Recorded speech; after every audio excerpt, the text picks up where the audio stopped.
네, 시청자 여러분 안녕하십니까? 내년 4월 15일로 예정된 제21대 국회의원 선거가 1년도 채 남지 않았습니다. 지역 정치권도 벌써부터 총선 모드로 들어가면서 경쟁이 치열해지고 있는 상황이고요. 선거제 개편으로 인한 국회의 분위기가 살얼음판 같은 전국을 맞고 있습니다. 오늘 토론회에서는 현 정권에 대한 중간평가이기도 한 21대 총선, 충청 민심은 어디로 향할 것인지, 또 현재 문제되고 있는 선거제 개편 상황 등을 토론해 보겠습니다. 당초 출연 예정이었던 국회의원들은 국회의 대치정국으로 불가피하게 불참하게 됐음을 알려드립니다. 오늘 나와주신 분들 소개해 드리겠습니다. 자유한국당 충남도당 김용필 대변인 나와주셨습니다. 안녕하십니까? 네, 김동섭 더불어민주당 전 시의원 나와주셨습니다. 안녕하십니까? 네, 성선재 대전대 초빙 교수 나와주셨습니다. 안녕하세요. 용인대 최창열 교수 나와주셨습니다. 안녕하세요. 네, 우선 준비된 영상 보고 토론 이어가겠습니다. 내년 4월에 치러지는 제21대 국회의원 선거가 1년 앞으로 다가왔습니다. 전국 표심의 바로미터로 불리는 충청의 선택이 주목받는 가운데 경제정책 비판과 홀대론까지 불거지면서 여야 어느 쪽도 장담할 수 없다는 분석이 나오고 있습니다.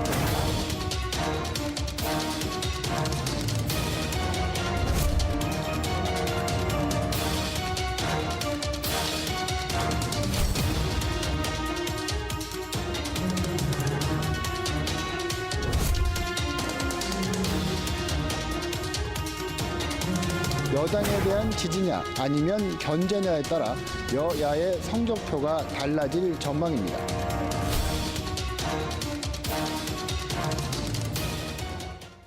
네, 앞서 언급을 했지만 지금 국회 상황이 전쟁터를 방불케 할 정도로 아주 대치전국입니다. 그래서 참석 예정이던 국회의원들도 참석을 하기 어려울 정도로 지금 심각한 상황인데요. 우선 국회 상황부터 좀 정리를 해보도록 하겠습니다. 최 교수님, 예. 지금 이제 패스트트랙, 이른바 이제 국회 정치개혁특위와 사법개혁특위 소집을 놓고 여야가 격렬하게 대치하고 있는 상황인데, 패스트트랙은 어떤 내용들이고 또 현재 상황이 어떻게 진행되고 있는지 설명을 좀 부탁드리겠습니다. 패스트트랙이라는 게요, 신속 안건 처리를 얘기하는 겁니다. 그러니까 국회법 85조의 2에 나와 있는 건데요.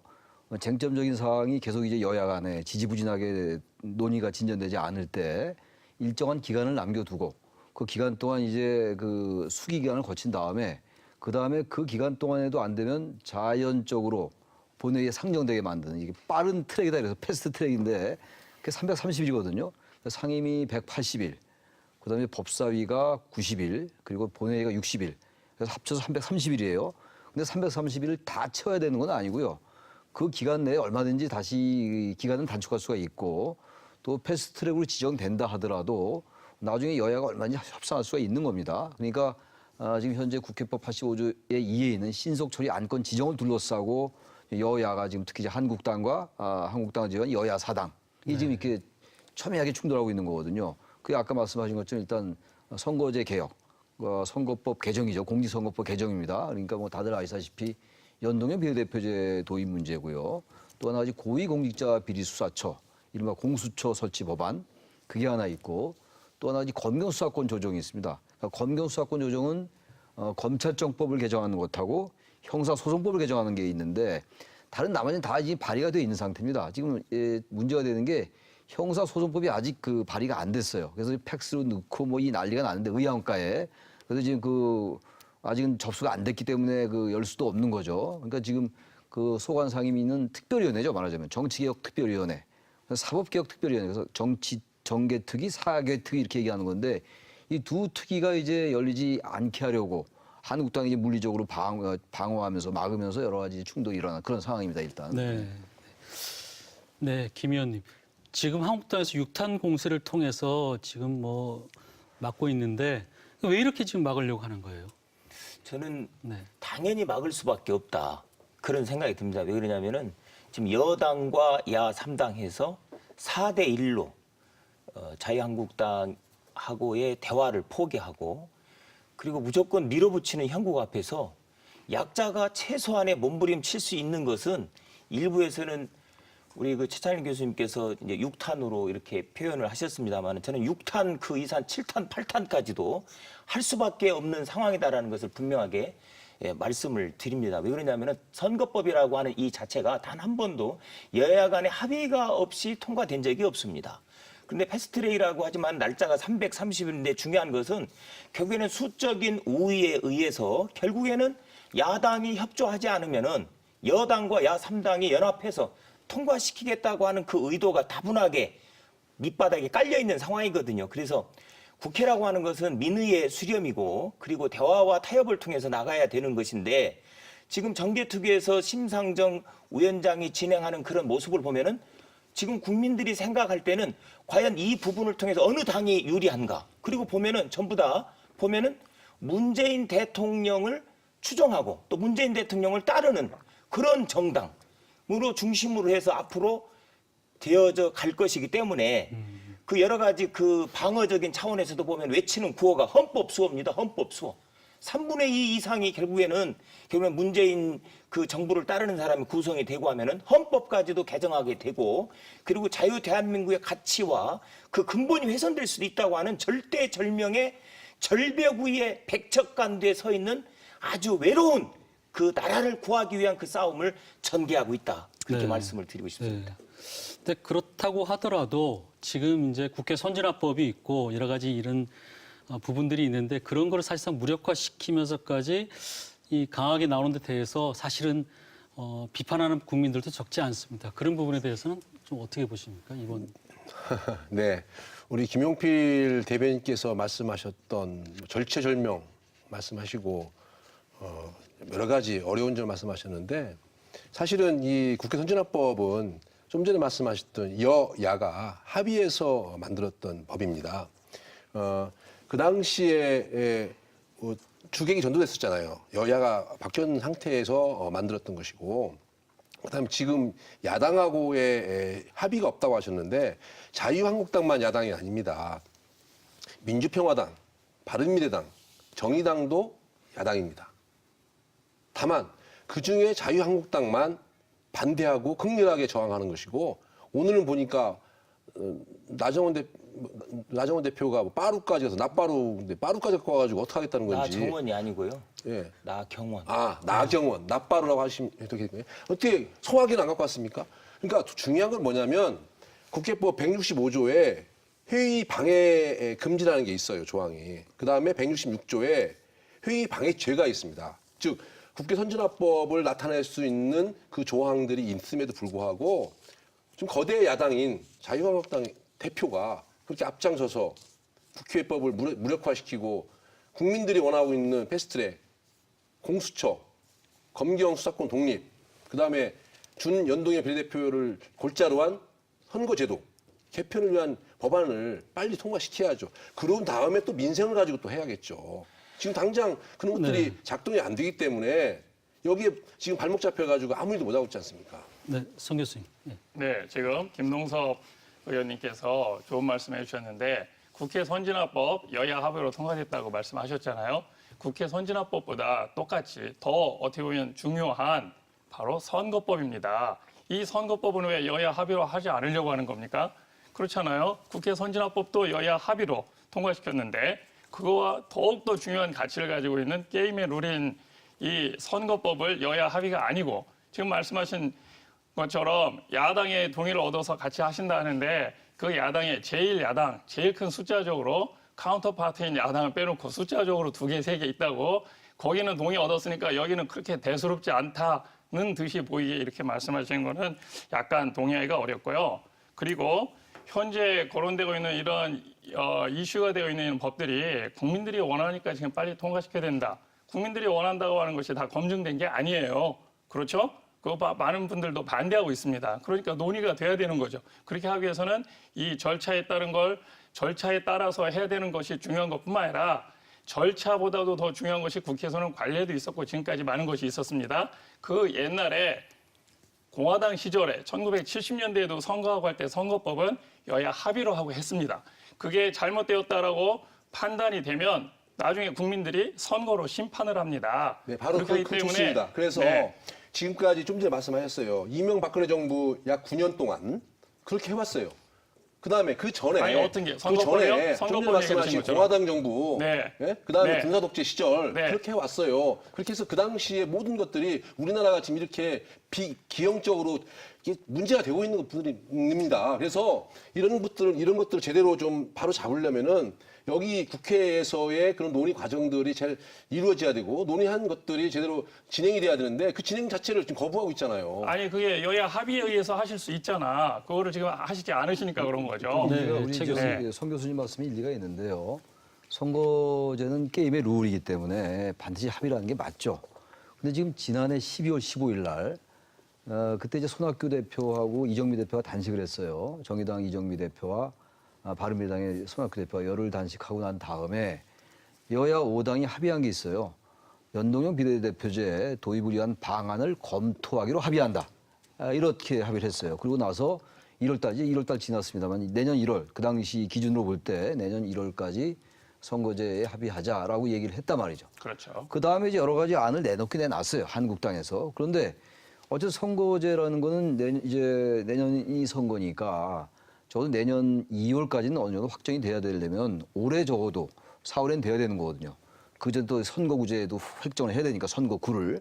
근데 계속 한국당이 사실 이 부분에 대해서 민주당도 좀 그런 면이 있었죠. 거대 정당에게 현재 제도가 유리하니까 소선거구제와 다수대표제.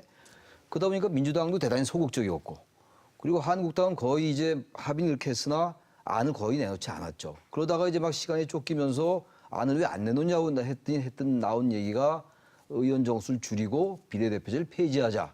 그럼 작년에 그 12월 15일 날 합의했던 내용은 뭐며 또 하나가 외국의 예를 많이들 드는 것 같은데 우리나라 헌법에는 비례대표제가 규정이 돼 있어요. 비례대표제에 대해서는 따로 법률로 정한다라고 돼 있는데 그리고 어쨌든 지금 전반적인 방향은 물론 이제 반대하는 분도 계시겠습니다만 우리나라가 지나치게 거대 정당에 입각한 적대적인 양당제 모델 이게 뭔가 문제를 야기하는 거 아니에요. 그래서 지금 저 난리가 난 것도 결국은 거대 정당들의 민주당과 한국당 두 분 나와 계십니다만 그래서 뭔가 시민사회의 균열을 반영해서 다당제로 가야 된다라는 그런 게 사실은 굉장히 그 대세일 수 있는 거거든요. 그 한국당도 거기에 동의했던 거죠. 근데 이제 와서 저게 안 된다 그러니까 왜 선거구제 합의는 게임의 룰인데 항상 다 합의해왔는데 왜 이제 합의 안 하느냐라고 얘기하고 있고 또 사실 패스트트랙도 아까 제가 설명드렸습니다만 국회법 85조의 2에 의해서 신속 처리 안건 지정이라는 절차가 있거든요. 근데 원천적으로 회의를 못하게 만들면 어떡합니까? 그건 별개의 문제예요. 그거는 뭐 여야를 떠나서 보수 진보 떠나서 정확히 볼 필요가 있다고 생각합니다. 네. 아니, 양당 여기- 네. 예. 네. 그 양당제의 폐단 때문에 국민들이 다당제를 선호하고 그 부분에 있어서는 일정 부분 동의를 합니다. 그런데 20대 결국 총선에서 국민들은 국민의당이라고 하는 그런 다당제를 선택을 했습니다. 그런데 결국에는 국민을 위해서 일하기보다는 자기 자신들의 기득권을 위해서 일하는 모습을 보고 또한 국회에서 필요한 민생 법안이라든지 이렇게 일이 진행되지 나갈 때에 다당제가 오히려 더 방해가 되는 것을 국민들은 직접 눈으로 목도하고 많은 것을 겪었다 그 말입니다. 또 중요한 것은 우리 김동석 의원님 아까 말씀한 것 중에서 그 하얀 띠를 통해서 꼭 소련이 침공할 때 그 발트의 3국이 인간띠를 형성해가지고 막는 그 연약한 어제 저는 모습을 느꼈어요. 아까 말씀드린 빠루를 했다고 하는데 그거는 상상 속의 모습이고 뭐 빠루를 가지고 하고 그렇게 한 것은 아까 나경원 대표 이름을 나정원이라고도 하고 그러시는데 좀 차분하게 좀 하셨으면 좋겠어요. 나정원. 예, 차분하게 하셨으면 좋겠고 절대 빠루 가지고 그렇게 한 것이 아니고 정말 처절하게 서로 손을 잡고 그렇게 서로 그 나라의 그 위대한 그 여러 가지 일들 가운데서 그 절체절명의 상황 가운데서 지키려고 하는 저는 그 몸부림치는 모습, 그 발트의 3국이 그 소련군이 침략할 때 그 막아내려고 하는 듯한 그런 모습을 느꼈고 또 중요한 것은 자 모든 야당이 혼자 자유한국당만 반대한다고 했다고 하는데요.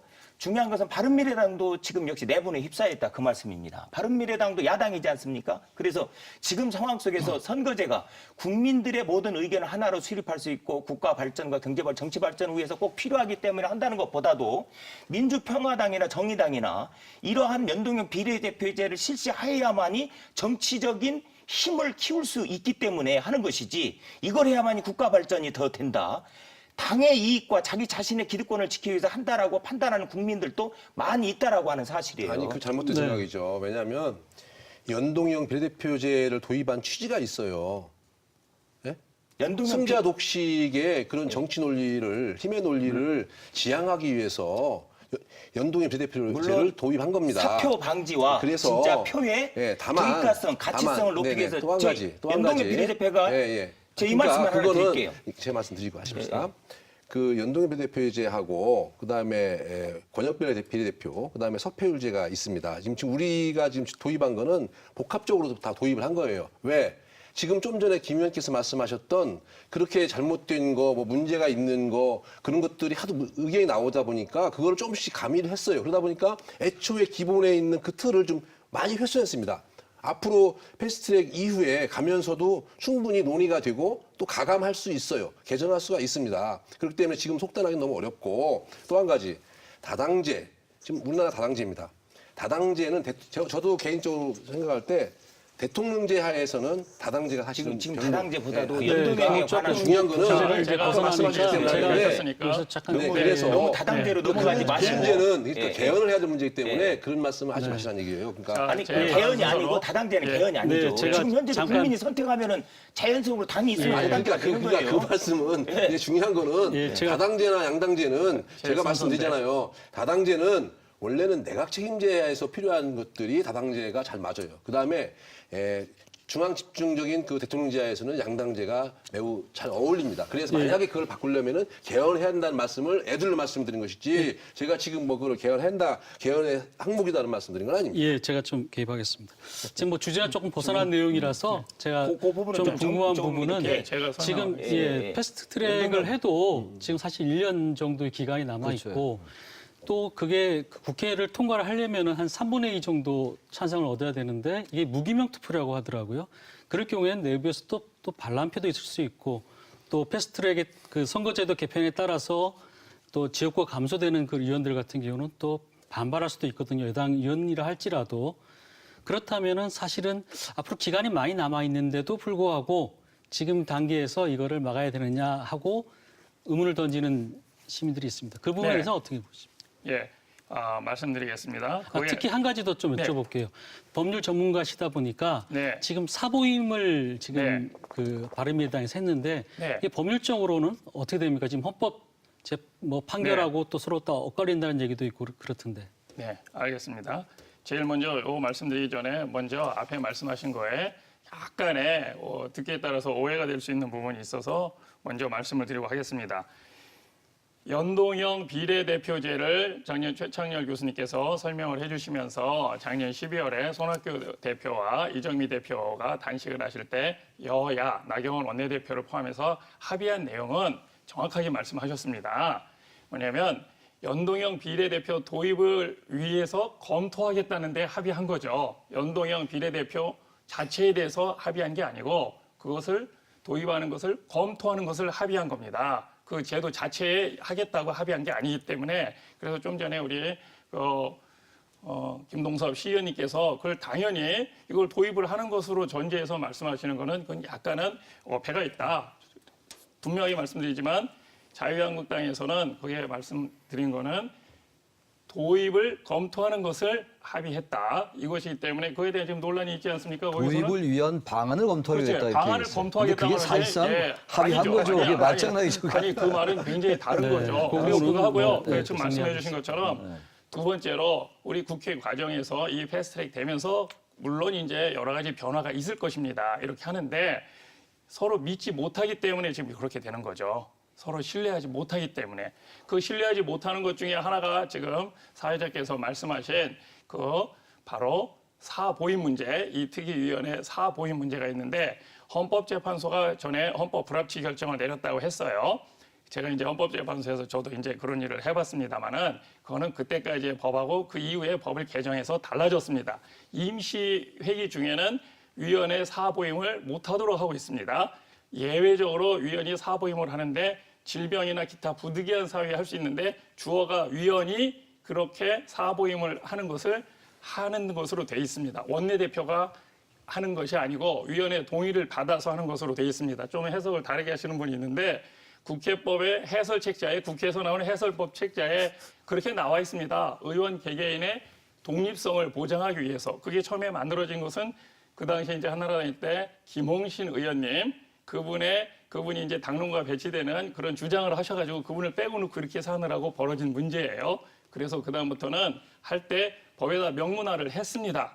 명문화를 해서 위원이 질병 등 기타 부득이한 사유로 이렇게 계속 할 수 없을 때에는 사보임을 할 수 있다. 이렇게 하면 그렇게 그게 들어간 겁니다. 그리고 그것을 해설하면서 법은 입법 취지가 중요한 거예요. 그리고 헌법재판소 결정할 때도 그렇게 봅니다. 그 입법 취지를 설명한 국회법 해설 책자에 국회 사무처에서 발간을 했습니다. 거기에서 얘기하기를 이 제도를 만든 이유는 이렇게 개정한 이유는 국회의원의 이제 위원으로 네. 그 특위위원이나 이런 상임위원이 됐을 때 이 위원의 개인의 독립성을 보장하기 네. 위해서입니다. 네. 네. 이런 취지에서 한 거예요. 근데 예. 지금 이제 좀 해석을 알겠습니다. 달리하시는 분들이 있습니다. 네. 네. 지금 사보임 문제가 지금 너무 이제 길게 네. 얘기를 하다 보니까 좀 그런 부분이 있는데 지금 이제 가장 중요한 건 선거제도 개편이지 않겠습니까? 근데 선거제도 개편으로 인해서 그 지역구가 이제 사실 줄어들 가능성이 높고 지금 지역구는 225석으로 이제 줄어들게 되는 것인데 거기에 따른 문제는 없을까요? 어떻습니까? 지금. 아마 이번 그 연동형 비례대표제에 대한 선거구 제도를 이렇게 하면은 300석은 그냥 정해져 있는 거고요. 거기에서 이제 228석을 지역구에서 빼서 비례대표로 이제 넘긴다는 겁니다. 그래서 비례대표 넘기되 그냥 지금처럼 그 전체 대한민국 전체를 놓고서 비례대표를 1번부터 순번을 정하는 것이 아니라 이제는 권역별로 그 비례대표를 배분한다는 거죠. 그 인구수라든가 선거구의 그 숫자에 따라서 배분한다는 거죠. 그래서 배분한 이후에 그 지역구별로 투표에 나온 아쉽게 탈락한 그런 후보라 그런 그 후보에 대해서 다시 부활시켜주는 다시 진입할 수 있게 해주는 그런 제도를 이제 석패율제 그다음에 권역별 비례대표제 해가지고 같이 혼합해서 만드는 이번에 그 선거구 비례대표 이제 그 지역구가 줄고 비례대표가 늘어나도 네. 석패율제를 통해서 그 지역구 감소 부분들을 얼마든지 충분히 감안됩니다. 왜냐하면 권역별로 다 묶어놨기 때문에 가능합니다. 그런데 문제는 예. 지금 현재는 지역구가 253석이고 비례대표가 47석입니다. 그런데 문제는 뭐냐면은 비례대표라고 하는 것은 다들 아시겠습니다마는 그 직능 분야 또 각 전문 분야에 있어서 전문가의 가지고 있는 그 능력을 국민의 삶의 질 향상을 위한 각 분야의 분들을 국회에 진출을 통해서 대한민국 발전을 위해서 비례대표제를 선택하는 거거든요. 근데 지금까지 비례대표의 그 문제점을 보면은 어떻게 선정되는지 미궁 속에서 진행되는 경우가 정말 많았습니다. 그리고 심지어는 나도 국회의원 됐네 이렇게 하는 분도 있고 또 앞순위 가기 위해서 또 그냥 올릴 사람이 없어가지고 사무처 직원을 물론 그 분야의 전문가이겠습니다만은 들어가는 경우도 있고 그런 경우가 많이 있기 때문에 저는 그 저희 당에서 지금 국회의원 총수의 10%를 줄이는 10%를 줄이면 270명이죠. 지금 270명을 지금 새롭게 지금 안을 내놔서 그렇게 이야기를 하고 있습니다. 그래서 각 그 지역에서 지역 국민들로부터 투표를 통해서 선출해서 비례대표의 폐단을 없애고 지역구의원으로 가는 것을 저희는 그렇게 지금 이야기를 하고 있습니다. 이제 그 부분에서 저도 네, 한번 최 교수님. 비례대표라는 게요, 직능별로 하는 게 맞죠. 근데 지금 원래 비례대표는요, 시민사회의 다양한 균열들이 있지 않겠어요? 시민사회의 다양한 이해관계가 찢어지는 부분들. 이런 당들이 지금 아까 잠깐 다들 말씀하셨습니다만 우리나라 제도가 소선거구제. 한 선거구에서 한 명만 뽑고 단 한 표만 더 얻었더라도 당선되는 이른바 다수대표제, 이른바 승자독시라고 얘기 많이 하잖아요. 그러다 보니까 뭐 1인 2표 지금 정당 명부시 비례대표제이긴 한데 현재 선거제도가 사람들의 사표 심리 방지 이런 것들 때문에 자기가 찍고 싶어도 내가 찍는 이 후보는 탈락할 거야라는 생각들이 있습니다. 그래서 이 두 번째 표는 이제 정당 자기 지지하는 정당에 찍죠. 그러다 보니까 이 비례적으로 또는 이 대표성의 측면에서 이제 잘 대표가 안 되는 거예요. 지나치게 과다대표되거나 과소대표되는. 그러다 보니까 더불어민주당과 자유한국당 같은 그 적대적 공존에 입각한 그런 정당들이 이제 영향력을 발휘하는 거 아니겠어요? 그러다 보니까 비례대표제라는 건 사실은 좀 소수자들, 약자들이 좀 정당을 통해서 이 국회 진출하기 대단히 힘들잖아요. 이걸 연동형을 해서 비례대표제 숫자를 늘리면 그리고 정당에 그대로 득표에 따라서 비례적으로 대표성을 강화하게 되면은 약자들이 정당을 만들 수 있는 거거든요. 그런 관점에서 봐야 되는 것이지 이거를 과거처럼 직능별로 한다면 조금 얘기가 달라져. 기본적으로 맞는 말씀이죠. 저는 그래서 한국 사회의 기본적인 방향이 지나치게 양당의 거대 정당의 카르텔 구도. 이건 여야의 문제가 아니잖아요. 보수 진보의 문제가 아니다라는 데 대개 인식을 같이 하거든요. 그래서 뭔가 좀 이 약자들이 정당을 통해서 의회 진출해가지고 자기 몫을 내게끔 하는 게 사실은 연동형 비례대표제 다당제의 본래 취지거든요. 근데 그게 이제 민주당이나 한국당들은 자신들에게 좀 불리하니까 민주당은 소극적이었고 한국당은 내놓고 반대했던 것이고 이런 이제 기본적인 그 내용이 깔려 있죠. 네, 성 교수님. 예. 저 지금 최창렬 교수님께서 설명하신 거에 저 기본적으로 제가 그 말씀에 동의를 합니다. 이 사회가 다양화될수록 그 목소리를 대변할 수 있는 통로가 다양하게 있어야 되는데 여기에서 특히 정치 구조에서는 사실 지금까지 그렇지 못했었죠. 그래서 그런 부분을 보완하기 위해서 지금까지 이제 비례대표라고 하는 제도를 통해서 직접 선거에 의해서 선출되기가 어려우신 분들이 진출해서 그런 부분을 이렇게 대변할 수 있도록 이런 것을 했는데 연동형 비례대표제는 하면서 하면 더욱더 이제 정당도 더 많아질 수 있고 이런 구조로 가고 이렇게 있는 겁니다. 그런데 여기에 조금 더 하나 생각해야 될 부분은 뭐냐면은 국민들이 직접 이 정당을 선택하고 후보를 선택하고 하는 것은 책임 정치의 문제입니다. 이 책임 정치의 기본 출발은 직접 선거예요.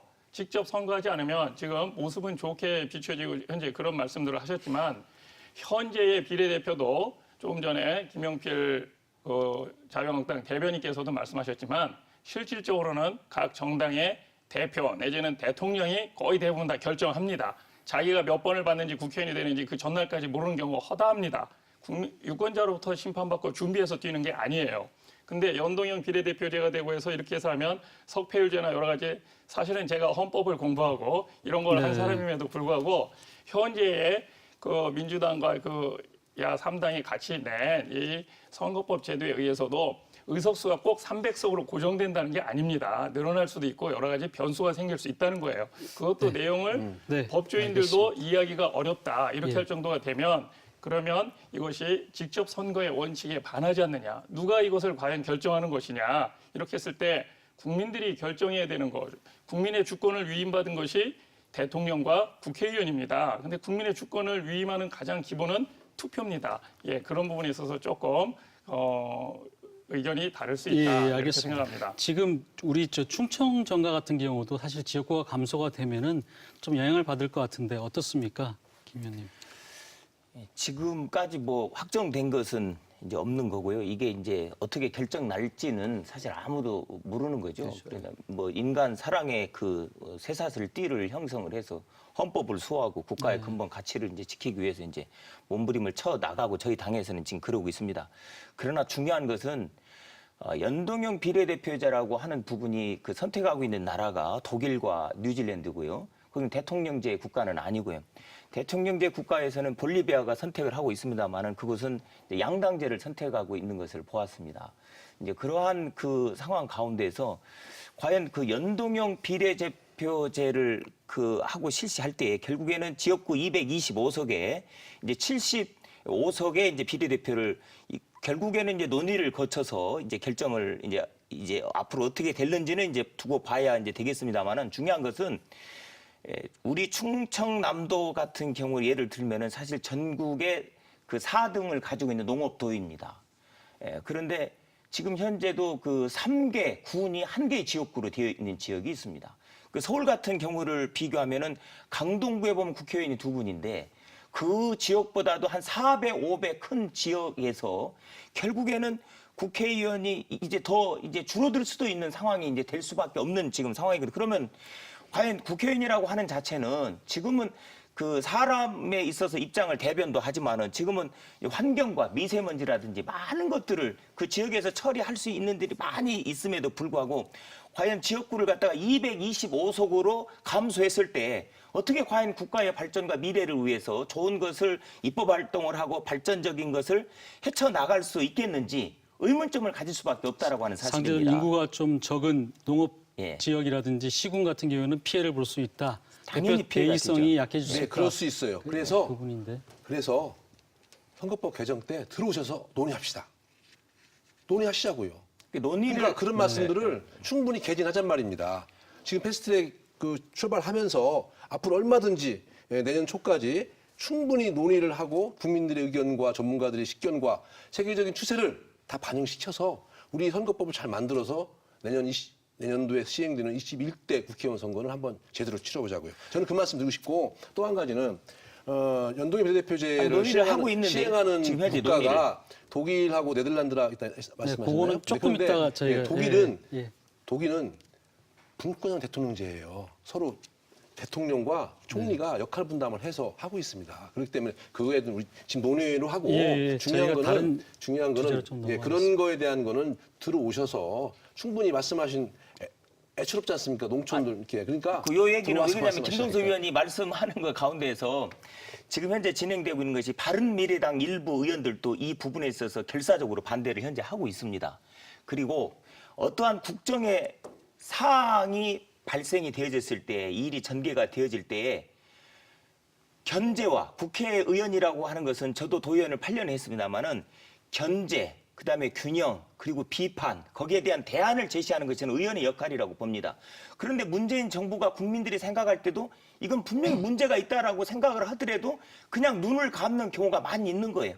물론 더불어민주당에서 그렇게 눈을 감는다면 문제가 없는데 평화당에서도 그리고 정의당에서도 한 예를 들면 인사청문회 때도 마찬가지입니다. 어떻게 38억이라는 것을 그 판사로 재직하면서 그 주식을 통해서 재산을 증식할 수 있을까? 돈 외의 문제에 더 이상 아니, 그래도 알겠습니다. 그런 상황 앞에서는 비판의 네. 의식을 네. 가지면 되는데 그러니까 선거법이라고 하는 이런 상황 앞에서도 앞으로 연동형이 되어져 있을 때, 연동형 비례제가 됐을 때 저렇게 되어진 사람은 분명히 민주당에 이중되고 삼중되고 사중되이기 때문에 맹목적으로 국민을 위한 대안과 비판이 아니라 자유한국당에서 그러니까 더불어민주당 그 쪽으로 흘러갈 수밖에 국회에 없다는 것을 들어오셔가지고 국민들이 정개특위에 들어오시라고요. 이미 정개특위에 정개특위 오셔가지고 거부하고 있는 충분히 것이 의견을 아니라 개진하면 된다니까. 함께 하고 아무 있는데 국회에 빠르게 동원하지 더불어민주당 마시고요. 빠르게 제가 한 얘기가 아니라 아니, 제 입에는 빠짜 쌍 비급을 꺼낸 적이 그러니까 없어요. 그러면 안 되지. 꺼내지도 않았는데 정개특위 들어오셔가지고 제가 논의를 하시는 말에 제가 때문에 알겠습니다. 그런 제가 발언은 문제가 있다는 빠르에 대해서 말씀이죠. 정확하게 정의를 해드릴게요. 그러니까, 빠르는 예.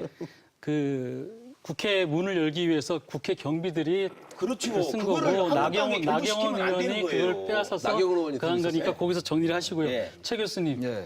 지금 이제 바른미래당 얘기를 나왔는데 바른미래당이 이제 이번 사태로 나눠졌단 말입니다. 예. 앞으로 어떻게 되겠습니까? 그럼 바른미래당은 이대로 가기는 어려울 것 같고요. 이대로 가는 게 바람직하지도 않습니다. 이제 어차피 유승민 의원이 손학규 대표에 대해서 그동안 말을 자제해 왔는데 손 대표에 대해서 나가라란 말을 한 상태이기 때문에 이대로 가기는 어려울 것 같고요. 바른미래당도 마찬가지예요. 우리 김동석 의원 말씀처럼 김용표 의원님 말씀처럼 두 분 다 김씨시라서 김용표 의원님 말씀처럼 바른미래당에는 지금 국민의당 출신 의원들도 계시고 또 바른정당 출신 의원들도 계신단 말이죠. 이분들이 기본적으로 정치적 배경이 달랐던 거 아니겠습니까? 단지 탄핵에 대해서 찬성하면서 이제 탈당을 해서 바른정당 왔다가 이제 바른미래당으로 이렇게 합당된 거 아니었겠어요? 근데 이제 내년 선거가 오면서 현재 바른미래당이 대단히 어렵지 않습니까? 지지율 자체가. 민주평화당도 마찬가지입니다만. 이런 상황 속에서 어쨌든 자유한국당의 특히 최근에 탈당했던 이연주 의원 같은 경우가 대표적인 경우죠. 이런 분들은 아마 자유한국당으로 가려고 이제 뭐 있는 그대로 명시적으로 얘기를 했고 아마 그러니까 이 기본적으로 바른미래당 내에 있는 바른정당 출신 의원들은 자유한국당으로 가고 싶은 마음이 있을 겁니다. 아마. 왜냐하면 어쨌든 간에 우리나라 선거제도가 거대 정당이 유리한 구도로 돼 있거든요. 그러니까 민주평화당이나 또 바른미래당의 국민의당 출신 의원들은 제가 보기엔 제가 추론컨대 민주당으로 가고 싶은 마음이 많이 있을 거예요. 개인에 따라 다르겠습니다만 또 자유한국당으로 가고 싶은 압도적으로 많죠. 그러니까 많이 있고 숫자가 압도적으로 그러니까 이게 많죠. 기본적으로 선거음이 갈라져 이렇게 거대 양당. 이른바 우리가 그걸 적대적 공존이라고 얘기하는 거 아닙니까? 그래서 얘기는 다시로 돌아옵니다만 그래서 어쨌든 간에 지금의 다당제가 역할을 못하고 있는 다당제거든요. 민주화가 되고 난 다음에 거의 여소야대에다가 다당제예요, 사실. 그러나 우리가 이제 원론적으로 얘기하는 다당제는 이런 건 아니죠. 여러 사람들이 같이 논의하지 않으면 국회가 운영될 수 없는 게 다당제인데 우리는 그렇지 않거든요. 바른미래당의 민주평화당은 소수 야당이고 물론 바른미래당의 의석이 많다 하더라도요. 사실상 영향을 행사하지 못하거든요. 메르켈 총리 같은 경우가 기민당 아닙니까? 기민당, 기독교민주당 보수적인 정당이잖아요. 근데 독일이 탈원전 정책이에요. 그러니까 독일은요. 메르켈 총리가 진보적이라서가 아니라 보수적인 분인데 그걸 안 하면 안 되게끔 돼 있어요. 정치 구도가. 우리나라 의원들이 뭐 아주 뭐 정치 욕심이 다른 나라 의원보다 유난히 많아서가 아니라 구도가 이렇게 안 돼 있다는 거예요. 그래서 뭔가 정당의 이해에 따라서 각자 주장합니다만 그런 이해가 모여서 점진적으로 발전을 하는 거거든요. 그래서 다당제는 필요한 거예요. 지금 우리가 있는 이 다당제가 아닌 겁니다. 그래서 저는 바른미래당은 그런 점에서 그렇다면은 그 다음 총선에서는 이 진보와 이 보수가 서로 통합하는 분위기가 이어질 수 있을까요? 어떻습니까? 우리 지역 정계도 큰 영향을 미칠 걸로 보입니다. 네, 저는 지금 최청열 교수님께서 분석하신 거에 전적으로 동의를 하면서 이 말씀을 이어서 하겠습니다. 이 바른미래당이 현재 원내 교섭단체로서는 이제 거기가 다당제 역할을 하고 있는 거죠. 제3의 정당을 하고 있으니까. 그런데 현재 분당 위기에 지금 직면해 있지 않습니까? 그렇게 된 가장 큰 이유는 뭐 여러 가지 그런 개인적인 걸 떠나서 정당은 그 정당으로서 국민에게 책임 있는 정치적 주장을 해야 돼요.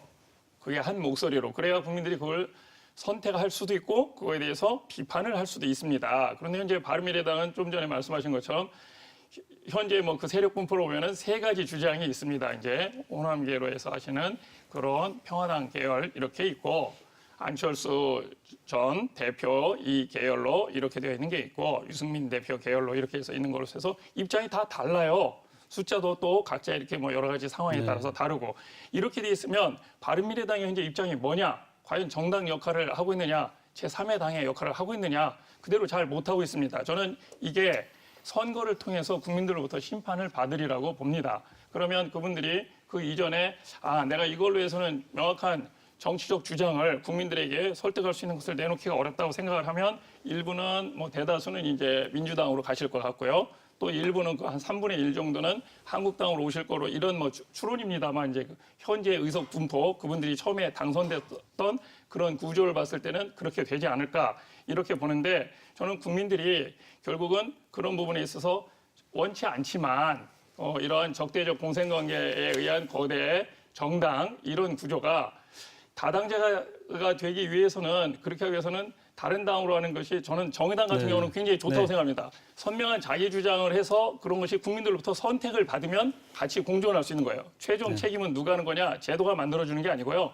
국민이 만들어주는 거예요. 그런데 국민이 주권을 위임하는 주체입니다. 그러한 국민이 선택을 할 때 이 정당이 어떠한 주장을 어떻게 할 것인지 이런 부분이 명확하지 않으면 결국은 지난번 총선에서도 우리가 국민의당이 돌풍을 일으켰지 않습니까? 그런 현상같이 국민이 선택을 할 것이다. 저는 그렇게 봅니다. 네, 뭐 정치는 살아있는 생물이라고 네. 하니까 앞으로 어떻게 변할지는 사실 뭐 쉽게 예측하기는 어려울 것 같습니다. 총선이 이제 1년 앞으로 다가왔는데 우리 지역 주민들은 어떻게 보고 있는지 먼저 주민들의 얘기를 좀 들어보도록 하겠습니다. 지켜보고 나서 결정을 해야 되겠지만 일단 여당에 힘을 실어줘야지 우리 문재인 대통령님도 남은 임기 동안 제대로 된 정책들을 수행할 수 있지 않을까라고 저는 생각을 합니다. 네.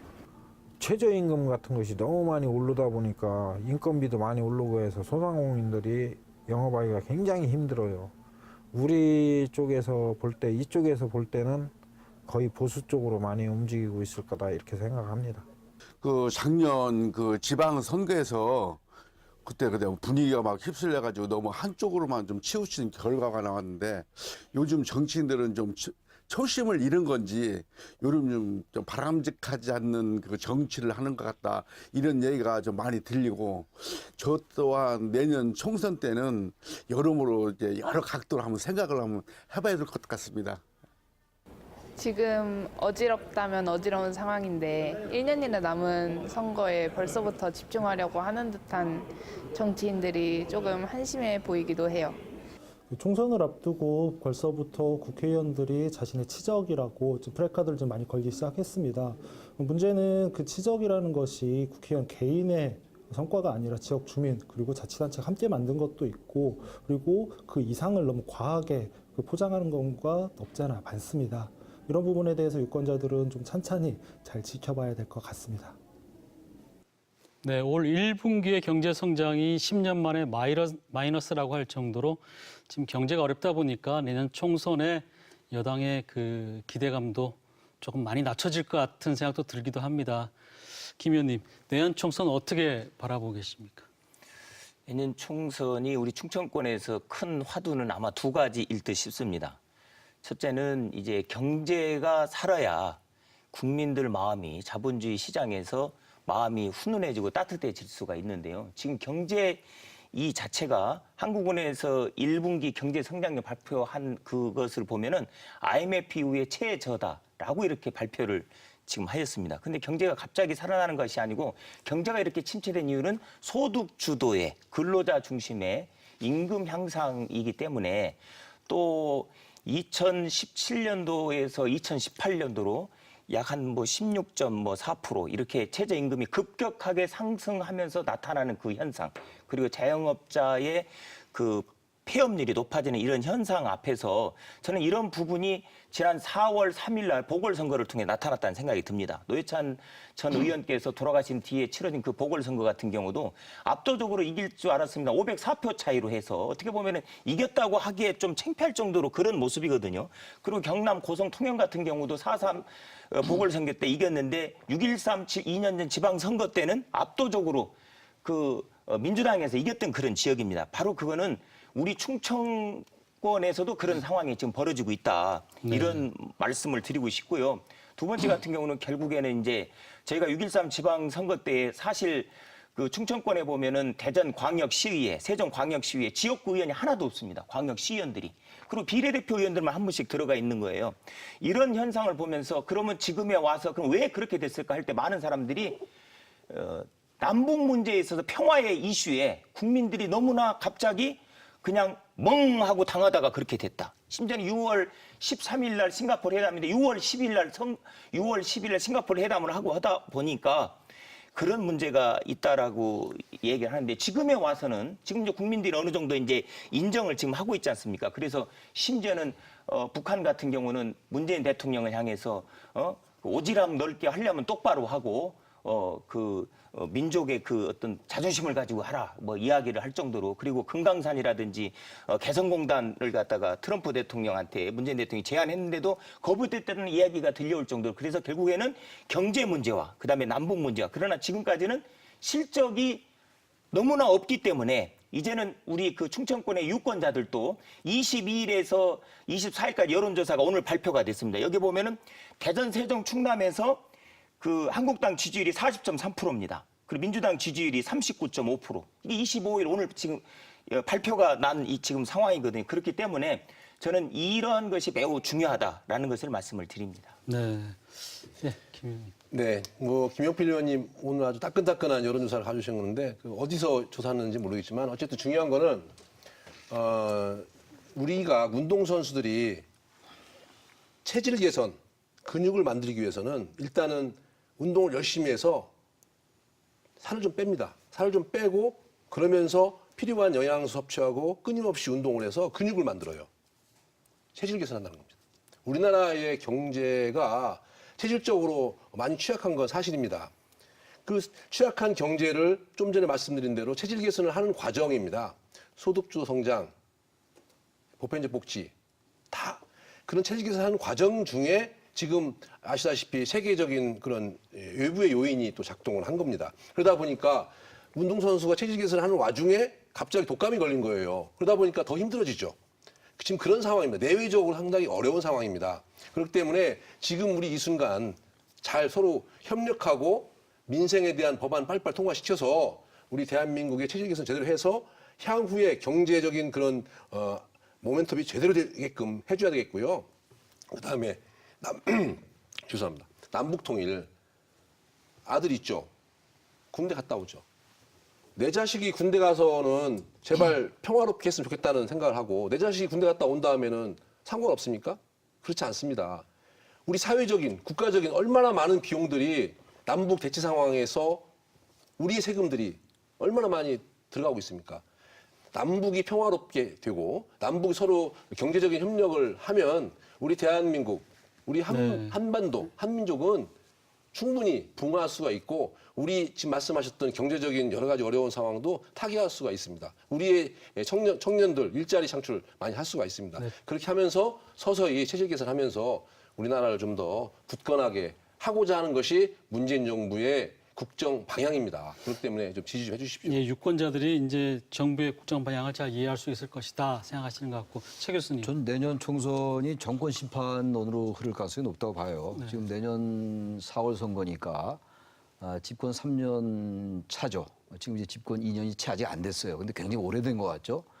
어차피 이제 내년 선거는 이른바 이제 우리가 선거를 얘기할 때 전망적 투표냐, 회고적 투표냐 이런 얘기를 많이 합니다. 회고적 투표라는 건 이제 뒤를 돌아보는 선거니까 정권에 대한 평가의 성격이 크고 전망적 투표라는 건 향후 어떠한 정치 세력이 집권을 하거나 다수 의석을 차지해야 된다라는 게 이제 이른바 전망적 투표인데 두 가지가 다 있죠. 모든 선거가. 근데 최근에 이제 그 전반적인 여론의 추이를 보면 아까 우리 김용표 의원 말씀처럼 한국당은 이제 조금씩 근력을 회복해 가는 것 같아요. 사실 거의 뭐 빈사 상태였죠. 목소리도 못 냈고. 근데 민주당 이 개혁 세력이 이른바 개혁 세력이 개혁 연대를 구성하는 데 실패했다고 저는 봅니다. 기본적으로. 민주평화당이나 정의당 이런 당들과 야당이라 하더라도 뭔가 범개혁 연대를 가지고 개혁을 추동했어야 되는데 이미 시간을 많이 놓쳤어요. 그러다 보니까 아까 소득주도 성장 말씀도 하고 그랬습니다만 저는 개인적으로 소득주도 성장이나 최저임금 때문에만 이렇게 경제가 어렵다고 보지는 않는데 분명히 원인이 있을 겁니다. 그것도 하나의 원인이 되는데 선거에서는 그렇기 때문에 지금 국민들은 어쨌든 경제가 어렵다. 이런 것들에 대한 인식이 있어요. 그래서 지금 집권 세력이 어차피 평가받는 선거가 될 거다. 그래서 이제 힘 있는 여당론, 아까 저기 충청권에 계신 많은 시민들께서 말씀하셨습니다만 힘 있는 여당론도 있을 것이고 정권 심판론도 있을 건데 여당이 잘하지 않으면 정말 교만하게 하고 이렇게 하지 않아야 되는데 최근에 인사청문회 말씀도 하셨습니다만 청문회 때 민심과 동떨어진 그런 발언들이 많이 나왔어요. 우리 또 김노석 의원님 계십니다만 네네. 그런 것들에 대해서 민심과 동떨어진 자꾸 인식한다면 전 정권 심판론이 작동할 것 같고 반대로 한국당도 지나치게 좌파 반란, 좌파 정변, 좌파 독재, 좌파 사회주의 이거 좌파를 달고 다니고 종북 좌파 이거 색깔론 완전히 구시대적인 퇴행적인 그 색깔론을 들고 나오면서 거의 반공주의 반공국가로 일관한다면 지금 잠깐 그 한국갤럽 그 지지도를 말씀하신 것 같은데 그것도 다 잠깐일 거다. 그러니까 양당이 다 국민들을 보고 민심이 무서운 거거든요. 근데 그 양당이 그러지 않고 여전히 적대적으로 자신들 그 주장하고 있다. 그래서 내년에 지금 이 식으로 계속 가면 대단히 여건이 어려워질 거라 말씀드리고 야당도 한국당도 지지율적 오른다고 해가지고 지나치게 반공주의로 가고 색깔론으로 가면 더 심판을 받을 것이라는 생각합니다. 네. 성 교수님, 충청 홀대론에 대한 뭐 그런 반발 심리 같은 건 없을까요? 충청 홀대론이 사실 이 지역 분들은 굉장히 공감하는 부분입니다. 이번 장관 인사에서도 충청권은 단 한 명도 후보에도 올라가 있지 못했지 않습니까?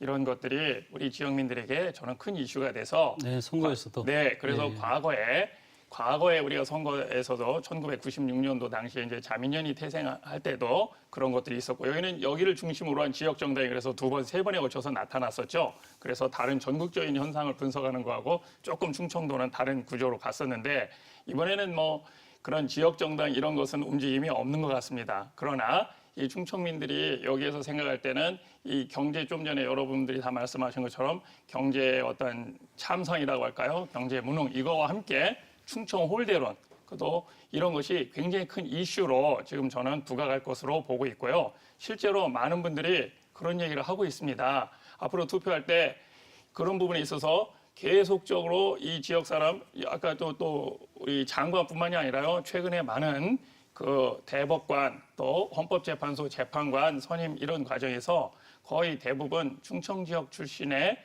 여기도 똑똑하고 훌륭한 분이 많이 있어요. 근데 그런 분들이 전혀 부각되지 못했고 유력한 후보에도 들어가지 못했어요. 그래서 그런 분들이 자괴감을 많이 느끼고 있습니다. 저는 그래서 우리 최청열 교수님께서 아까 잘 정리해 주셨는데 회고적 투표냐 전망적 투표냐 할 때 국회의원 총선은 거의 대부분 중간에 이루어질 때 회고적 투표를 많이 하죠. 그래서 정권 심판론이 많이 이루어지고 과거에 이제 어떻게 했던가를 자기가 보고 중간에 한 걸 이제 중간 평가적으로 되고 대통령 선거는 예. 이제 앞으로 우리가 집권해서 어떻게 하겠다 청사진을 주로 많이 제시하거든요. 그래서 그런 희망과 기대를 가지고 이렇게 해서 이루어지는 경향이 많습니다. 그래서 내년 선거는 아마도 우리 지역에서 물론 충청도의 이슈지만 더 크게 봤을 때 여기에서 경제적인 어려움 이것과 함께 충청도는 도대체 이거에 있어서 주도권도 잡지 못하고 뭐 우리가 많이 얘기하지 않습니까? 캐스팅 보터 한다고 하는데 캐스팅 보터 좋은 게 아니다. 우리가 우리의 의사를 충분히 대변할 수 있는 어떤 주류가 돼야 되는데 주류의 대접을 받지 못하고 있다. 이런 거에 대한 그 주민들의 그러한 아쉬움이 많이 있습니다. 우리 충청권이 유사일에 계속 주류에 서 있던 적은 없습니다. 우리 자유한국당의 전신인 한나라당 뭐 다 막 똑같죠. 민정당 그 라인부터 시작해서 계속 그쪽은 경상도의 주류를 통해서 해왔고요. 또 우리 민주당도 마찬가지로 그 전에 국민의 그 전부터 쭉 하면은 전라도를 기반으로 한 그 정당에서 쭉 다 주류를 해왔습니다. 그렇기 때문에 그 당시에 우리 지금 좀 전에 말씀하셨던 장차관 후보 또 대법관, 헌법재판관 후보들이 없다. 뭐 있음에도 불구하고 왜 안 하느냐.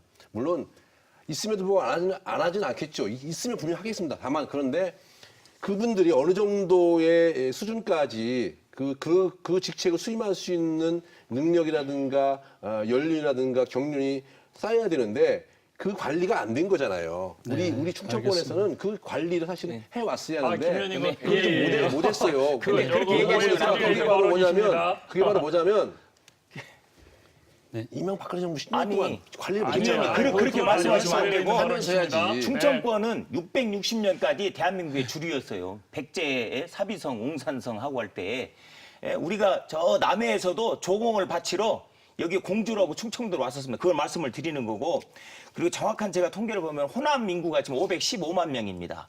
근데 우리 충청은 약 551만 명이에요. 호남보다도 충청이 36만 명이 많습니다. 이런 현실인데 제가 교부금을 받은 것을 2018년 통계를 봐보니까요. 대전이 교부금을 399억 원을 받았습니다. 그럼 울산 이게 전국의 광역시 중에 최하위예요. 교부금이.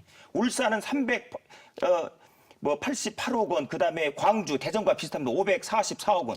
또 우리 충남 교부금을 보면 2018년도가 779억 원인데 전남은 1142억 원입니다. 충북 744억 원, 전북 955억 원. 이거는 통계적으로 볼 때도 우리가 지금 이렇게 집권당이지 않습니까? 김동석 의원님. 그러면은 얘기를 하셔야 돼요. 통계적으로 이렇게 교부금도 이렇게 적게 교부금은 아시지 않습니까? 여러 가지 자치단체가 무엇이든지 할 수 있는 지역 발전을 위한 예산인데 교부금도 왜 이렇게 홀대가 됩니까? 문제가 있는 거예요. 네, 알겠습니다. 오늘 토론의 이제 주제와는 조금 더 벗어난 부분이어서 여기까지 마무리하도록 하고요. 오늘 뭐 여야의 지금 대치 상황만큼 또 이 자리도 굉장히 뜨겁고 격렬했던 것 같습니다.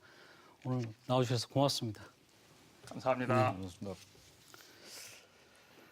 네, 매 선거에서 충청은 여론의 바로미터 캐스팅 보트 역할을 톡톡히 해왔습니다. 때문에 선거철만 되면 충청 민심을 얻기 위한 선시성 공약이 난무하기도 했습니다만 지금 이 순간에도 냉철한 표심이 소리 없이 움직이고 있음을 총선을 준비하는 모든 후보 또 각 당은 반드시 기억해야 할 것입니다. 오늘 토론 여기서 마치겠습니다. 고맙습니다.